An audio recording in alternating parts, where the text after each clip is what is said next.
here is a question where we have to calculate the range of gain for this op amp and then range of input impedance. So why here range is said is there is a 10K potentiometer that is connected here, and this R pot can vary between 0 to 10K, right? That is the potentiometer where you can vary the resistance.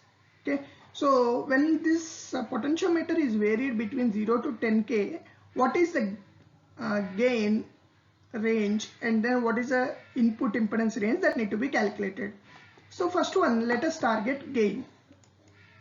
Okay, so for calculating the gain, this we know that is a non-inverting amplifier. So non-inverting amplifier gain is given by 1 plus RF by R1, right? 1 plus RF by R1, right?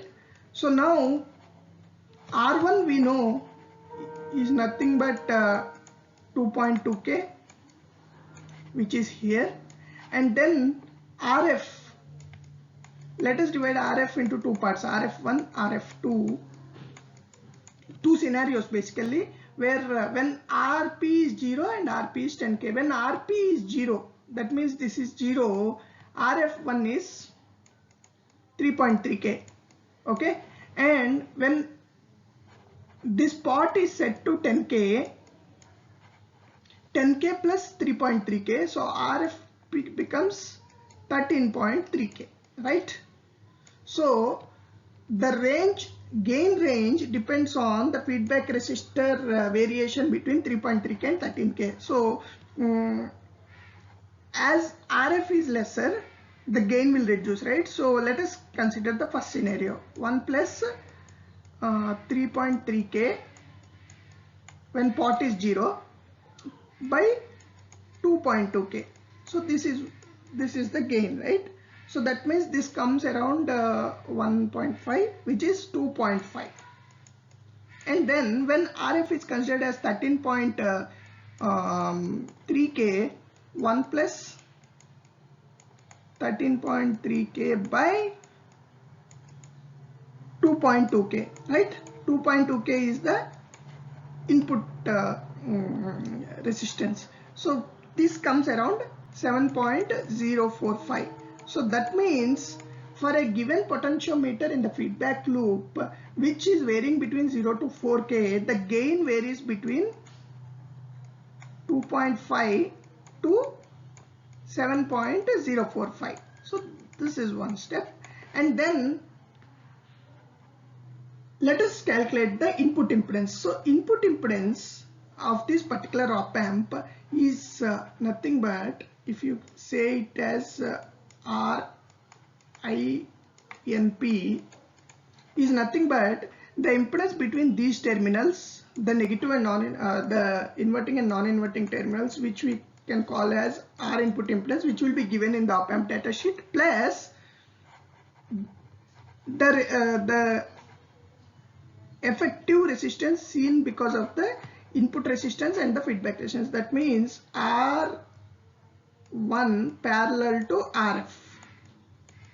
Okay, so again here RF is one time it is 3.3K when R pot is 0, and another time RF, let us call it as RF1, RF2, it is 13.3K. okay, so if we parallel, so now there are two scenarios. So this RF1, if we do parallel to R1, right, that means 3.3K parallel to 2.2K, which comes around 1.32 ohms. So the input impedance in this scenario will be 1.32 plus R input impedance between inverting and non-inverting terminals. And then if you take RF2 parallel to R1, that means RF2 is 13.3K, R1 is 2.2K, which this comes around 1.88. okay, so that means the R input in this case is given by 1.88 plus input impedance between inverting and non-inverting terminals here. Okay, so these are the ranges. So range is here 1.32 plus R into 1.88 plus Rin, that is the input impedance range, and 2.5 to 7.05 is the gain range. This is how we calculate. So here the points given are, one is a potentiometer is included in the loopback path, where if you want to calculate the range, we have to do it from 0 to 10k. So take 0 value, 10k value, which gives the max and minimal values, and then the type of op amp. The type of op amp here is non-inverting op amp. So the gain we know 1 plus RF by R1, and then also the input impedance. So input impedance depends on the impedance between the non-inverting and inverting terminals, and also the external resistors connected. So using all these parameters, we calculated the ranges of gain and input impedance. Hope this is helpful to you. Please let us know if you have any questions. Please post your suggestions on this video. Please like and subscribe our channel. Thank you.